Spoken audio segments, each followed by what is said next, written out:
தென்னாப்பிரிக்காவுக்கு எதிரான முதல் T20 போட்டியில் இந்தியா 101 ரன்கள் வித்தியாசத்தில் அபார வெற்றி பெற்றிருக்கிறது.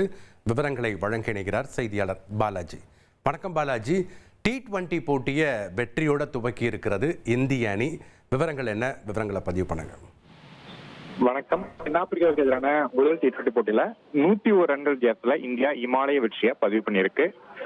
தென்னாப்பிரிக்க அணி இந்தியா சுற்றுப்பயணம் மேற்கொண்டு 5 T20 போட்டிகள் கொண்ட தொடரில் பங்கேற்றிருக்கு. இந்த தொடரோட முதல் போட்டி ஒடிசா மாநிலம் கட்டாக்ல நடந்துச்சு.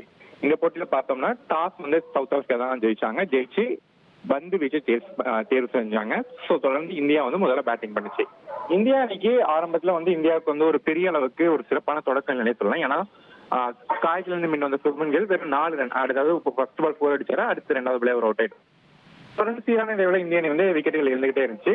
Abhishek Sharma 17 run, captain Suryakumar Yadav 12 run, Tilak Varma 26 run, Axar Patel 23 run, அடுத்தடுத்து விக்கெட் போக காயத்துல இருந்து முன்ன வந்த ஹர்திக் பாண்டியா ஒரு சிறப்பான ஒரு கம்பேக் கொடுத்தாருன்னு சொல்லலாம். ஒரு சிறப்பாக விளையாடி ஒரு 50 போட்டாரு. அவரோட அதிரடியான ஆட்டத்தால இந்திய அணியை பார்த்தோம்னா 20 ஓவர்ல 6 விக்கெட் இழப்புக்கு 175 ரன்கள் எடுத்துச்சு. தொடர்ந்து 176 ரன்கள் என்ற ஒரு கடினமான ஒரு இலக்கோட சவுத் ஆப்பிரிக்கா இன்னிங்ஸ் தொடங்குச்சு. சவுத் ஆப்பிரிக்காவுக்கும் ஆரம்பத்திலேயே ஷாக்கு. அந்த அணியோட ஓபனர் குவினாண்டிகா முதல் ஓவர்லயே ரன் எதுவும் எடுக்காம டக் அவுட் ஆனாரு.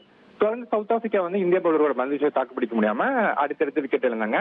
குறிப்பா பார்த்தோம்னா பும்ரா, ஹர்ஷ்தீப் சிங்லாம் சூப்பரா பவுலிங் போட்டு செம பிரஷர் கொடுத்தாங்க சவுத் ஆப்பிரிக்கா. இத்தகைய சூழல பார்த்தோம்னா அந்த 50 ரன் கிடைக்கிறப்பே 6 விக்கெட் இருந்த நிலையில தற்போது 74 ரன்னுக்கே எல்லா விக்கெட்டையும் இழந்து 101 ரன் வித்தியாசம் இந்த போட்டியில தோல்வி அடைஞ்சிருக்கு. இதன் மூலம் இந்த 5 போட்டிகள் கொண்ட T20 தொடர இந்தியா 1-0 என்ற கணக்கிலேயே முன்னிலை பெற்றிருக்கு.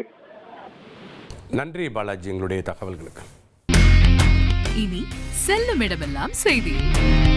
தந்தை டிவியின் வாட்ஸ்அப் சேனலை ஃபாலோ பண்ணினா செல்ல இருக்கும் இடமெல்லாம் செய்தி. இதோ QR கோட் இப்பவே ஸ்கேன் பண்ணுங்க, ஃபாலோ பண்ணுங்க.